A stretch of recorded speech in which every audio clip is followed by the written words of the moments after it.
This is IA Forward, your playbook for success as an independent insurance agent. Here to help you knock it out of the ballpark are your hosts, Shane Tatum and Tonya Lead. Welcome to IA Forward. Shane, we always talk about there's a holiday for everything. December is National Write a Business Plan Month. You gave it a whole month? I want to know how you get a month. You decide you want a month?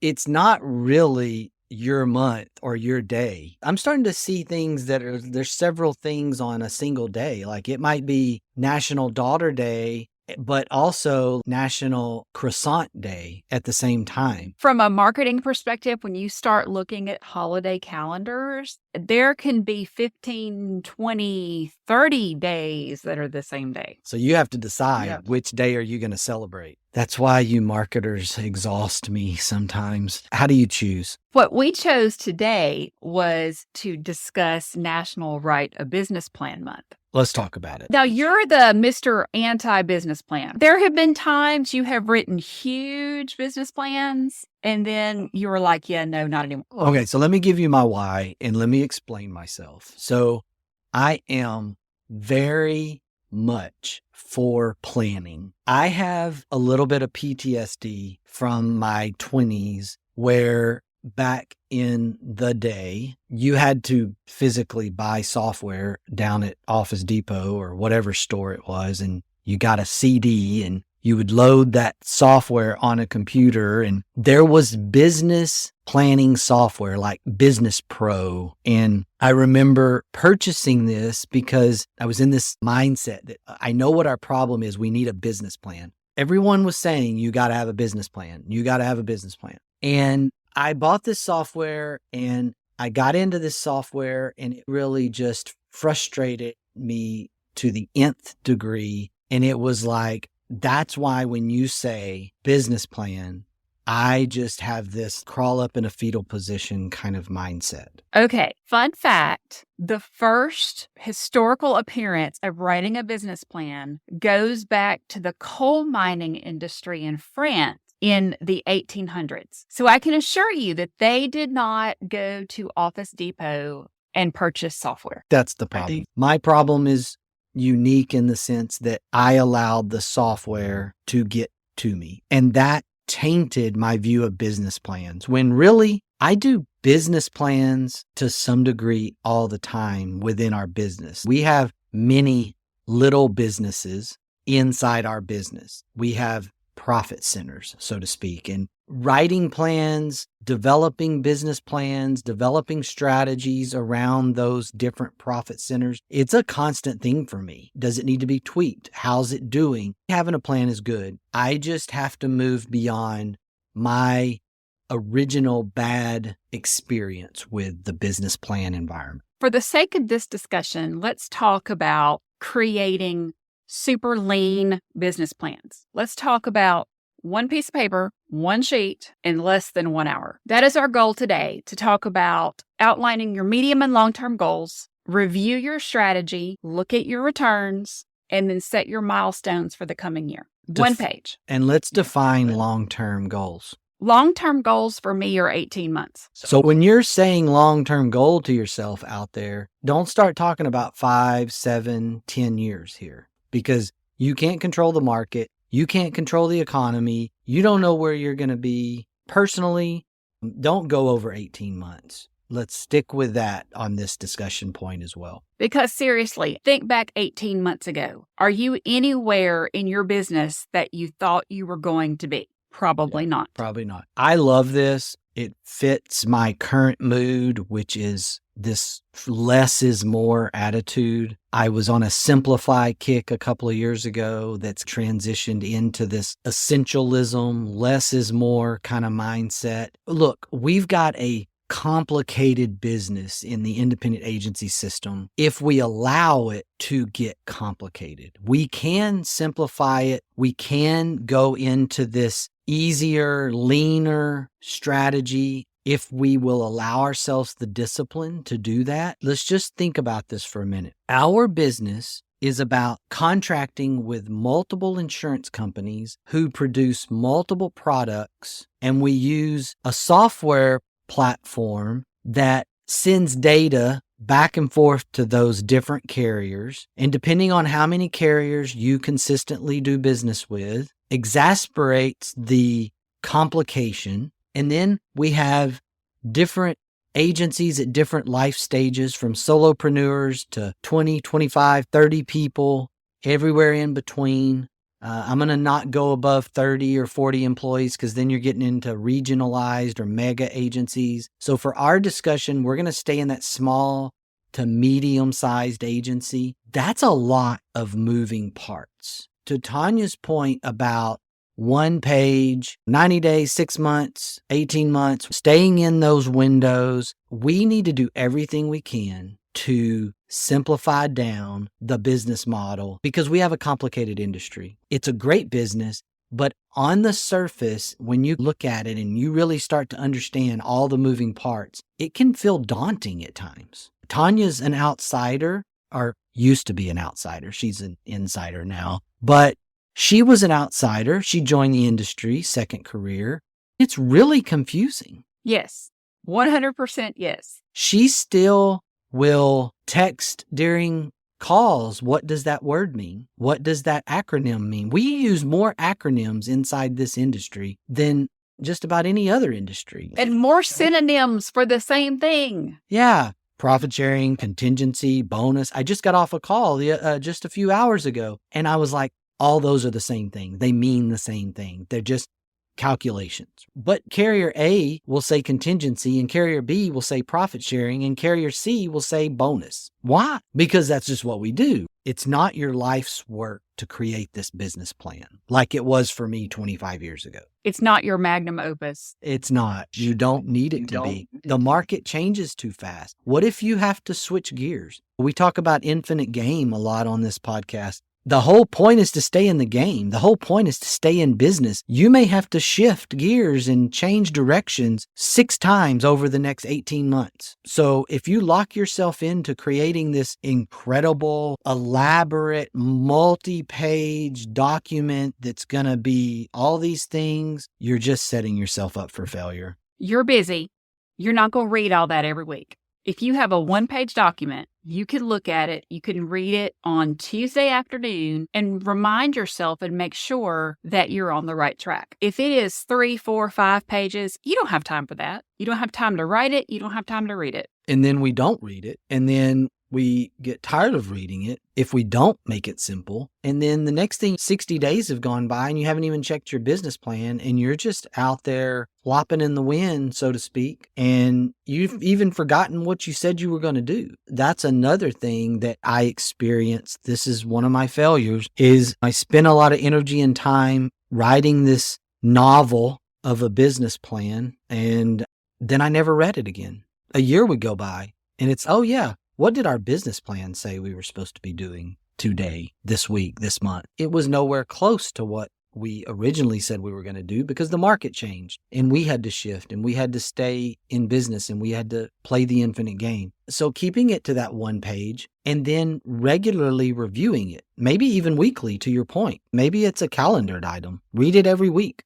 Stay current with it. December is a great time to update your business plan or write your business plan if you don't have one. Give yourself the gift of 1 hour. Set a timer. If I'm doing a project in 1 hour, I set a 30-minute timer and then I set another 30-minute timer just to remind myself, okay, I'm halfway through my time. And what that's going to do is it's going to keep you from falling down a rabbit hole. By giving yourself that gift of no distraction, turn off your phone, close your browser window, then you can't use any avoidance techniques to get it done. Most business owners can write a 1-page document in 1 hour. If you can't write the business plan in 1 hour, then you're being too complicated. You're overthinking it. Trim it back. This may take a couple of passes. You may do this and fail. You may fail to get this done. You need to put in some separate time on this, what I would call thinking time. Maybe not even note-taking time, unless you're just a doodler or a note-taker. I don't think we do enough thinking time in our businesses. And one of the things that as business owners that I've been encouraged to do by mentors throughout really the second half of my career is that thinking is working. And As business owners, we're pretty much always thinking about our business, and we need to figure out how to be okay with stepping away and having thinking time. Thinking time can help you clear the air. If you are a runner, walker, cyclist, anything that is going to get your heart rate up, that is going to clear your head or create some endorphins and all that, it's going to help you. It's going to help you have that thinking time. And even if you don't remember, if you're like me,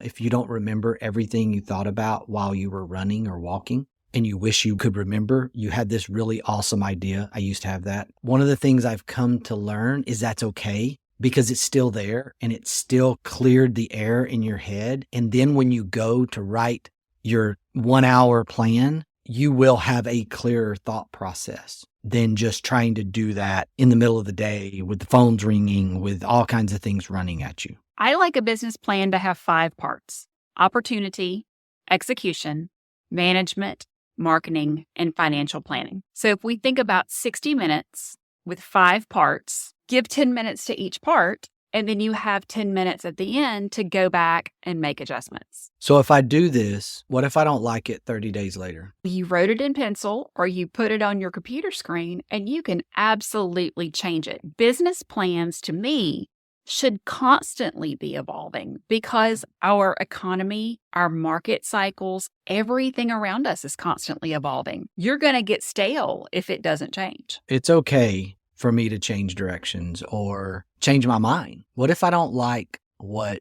I wrote down 6 months ago because it's not working? Does that mean I failed? I don't know if I can handle that, Tonya, that constant fear of failure by writing down stuff that doesn't work. That's why I write everything in pencil. So pencils are good. Pencils are absolutely good. My wife has always been a pencil user as an accounting person. She does everything in pencil. I am not a pencil person, but I do have a lot of scratch outs on my notepads. My note taking is ugly. I don't generally show it to other people before I put it in the computer. Obviously, I'm asking those questions from the vantage point that I hear a lot of people talking about. Several things that get us as business owners, as agency owners, and we have to start and be simple with it. And that's the whole point of Tonya's 5 categories or 5 parts.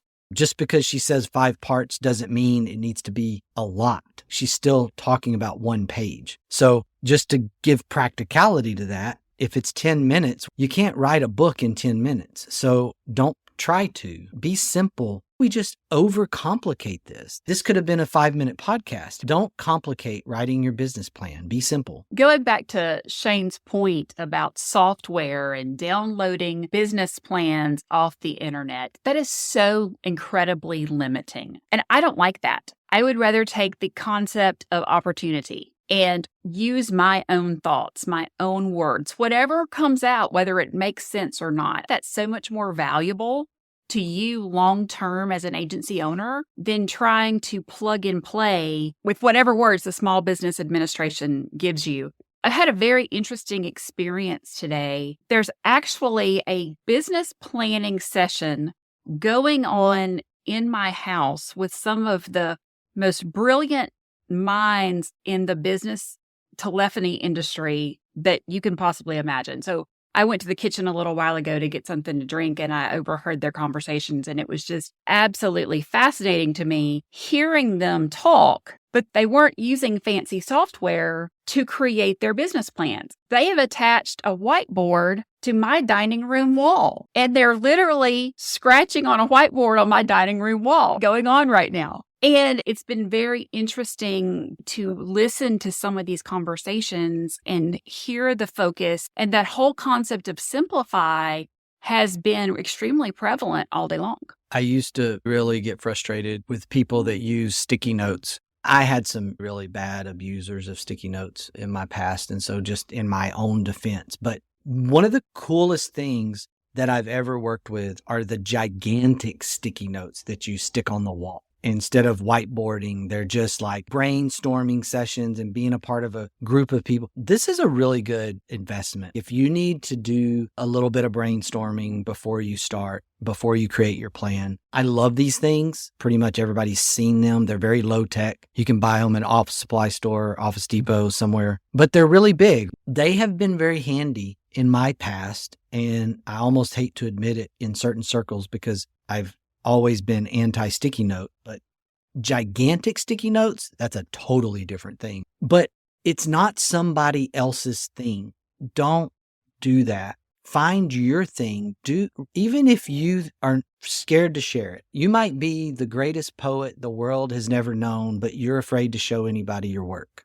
We have to get past that as agency owners. Get to the point where you need to create your plan based on what your ideas and what your focus is, and not what somebody's doing in some insurance group that you're a part of or somebody you met at a conference. I'm not saying you can't take ideas away, but you need to make them your own. And your 1-page, 1-hour plan that Tonya's talking about can be an incredible tool for you to find authenticity in your business and who you are. And I know we always end up back there with passion and authenticity, but I just see way too many people playing the comparison game. And I just want to really encourage you, in addition to these things, to stay away from that type of planning. I love the SMART acronym when it comes to business planning: specific, measurable, achievable, relevant, and time-bound. If you set SMART goals, this shouldn't be longer than a page. No, it really shouldn't be.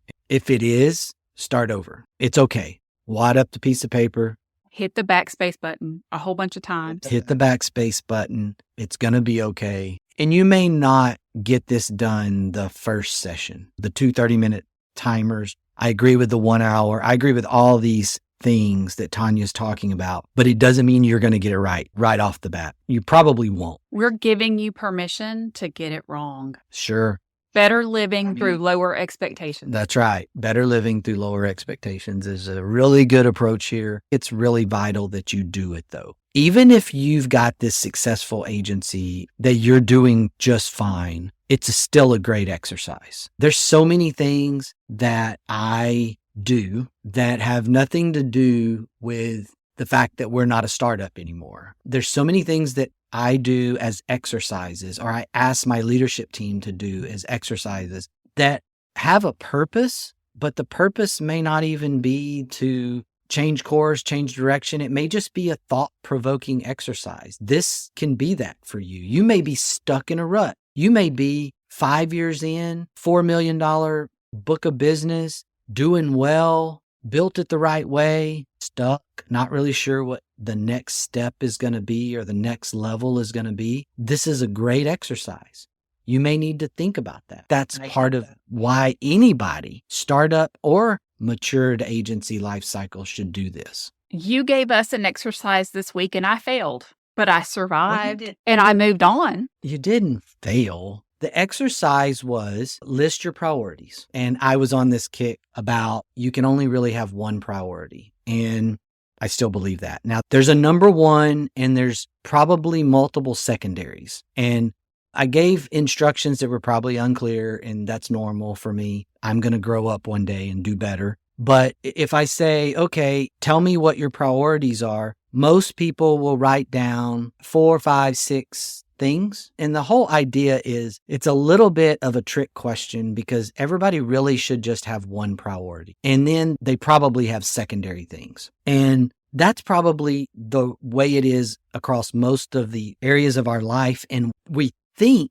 something different than we may even write down and say what it is. I'm guilty of this. And the idea being that there's got to be a number one. And this is going to be an ongoing exercise that our leadership team is going to be going through individually and then collectively over the next month or two. And it's really important. It's been important to me because I tend to be all over the place sometimes. So part of it is an exercise that I need as CEO of the organization. And then the other half of it is to help my leadership team better develop more time management, all those things that go into being a better leader and more effective, is to them have clarity that says, at the end of the day, if I have 4 things running at me at once, this is the automatic thing that I choose. That's the idea behind it. Can you imagine, as an independent agency, me telling you as an agency owner, I need you to prioritize one thing? And what is that one thing? Customer experience.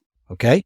Very well could be. Tonya gracefully wrote 1.5 and 1.5 on 2 categories. And I appreciate that. I did because I had 2 very specific things that are the most important.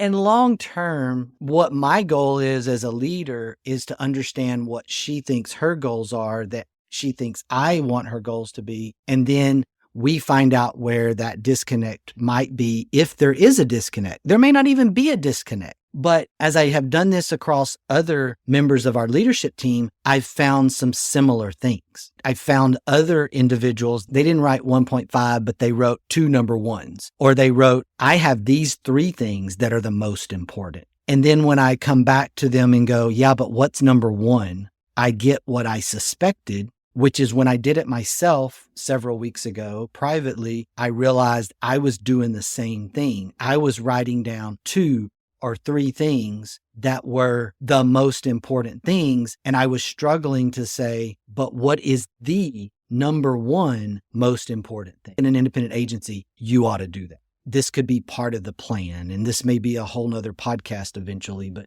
this could be part of writing this business plan, is being able to say, at the end of the day, I have all these things going on in my business and in my work life. But at the end of the day, this is the thing that has to win out as number 1 on a consistent basis. That's healthy. It's healthy for work-life balance.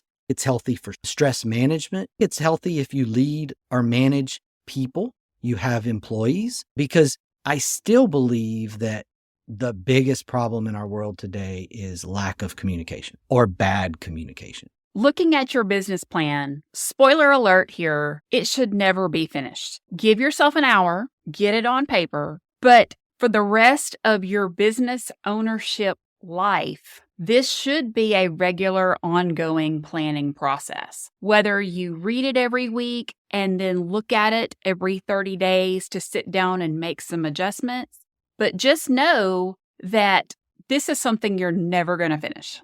Are you ever really finished in the things that are really important? And I say no, you shouldn't be. You shouldn't have that mindset. You should be constantly trying to improve, which is a natural state for me. That's not hard for me, but it is hard for some people. And I do recognize that. It's like figure skating. They make this really big deal that a figure skater is the very first person to do this specific jump. Or Simone Biles, once again, has created this new move that's never been done before. But right after that, there's a whole bunch of elite athletes that are doing that thing, right? That's the way it is in your business. There has to be something that keeps you accountable to your business goals. The thing about a business plan never being finished is that it enables you to stay nimble, and that allows you to respond to challenges and respond to opportunities when they arise. Staying fresh, staying nimble. These are good things, and your business plan can help you do that in this format. If it's a shorter, simpler, easier to digest, easier to tweak kind of thing, the thing that gets harder as you grow your business, understand that change process gets a little different the bigger you get. So when you need to tweak in the future, when you need to stay nimble in the future, you have to prepare your people that we're going to be nimble. You have to prepare your people that we're going to be, I don't want to use the word ever changing because that feels like unstable, but we're going to be ever improving, which might have a little change tweaking going on a regular basis. We have to balance that with this desire for stability. I want to speak to that for a second because one of the things that I did between 1995 and 2008 is I changed a lot without really any clear direction. And it was basically just chasing squirrels and changing. And I wore out our people. And then I finally had a reckoning, so to speak. And in 2010, started to settle in and started to think about what kind of impact that constant change was doing to our people, it didn't mean that we stopped changing. It just meant that we found more excitement in the stability over the shiny object or the cool thing. And so I want to make sure that we separate that from the mindset that your business plan is ever evolving and it's ever improving, but there has to be a balance between that ever improving nature and the stability side. Because let's not forget what we talked about at the beginning of this podcast. There's a lot of moving parts in your independent agency. And if you move those parts too quick and they break, then you're going to have a lot of collateral damage, so to speak. It's really important that you get that nature and you understand that as you go into this process. So happy Write Your Business Plan Month. And I'm going to leave us today with this quote from Kevin Jorgensen. The unknown is intimidating. Things get a lot less intimidating when you turn the lights on and just start working on it. I feel extremely revived after this session. I feel like that Tonya has counseled me through this and my PTSD has left. And so I'm really excited about that. So just remember, attitude's a choice. Make a great one. Bye, y'all. Ready to get the ball rolling with your independent agency? Learn more at IntegraAgent.com. That's IntegraAgent.com. Thank you for joining us on IA Forward. Make sure you never miss a show by clicking the subscribe button now or learn more at IAForward.com.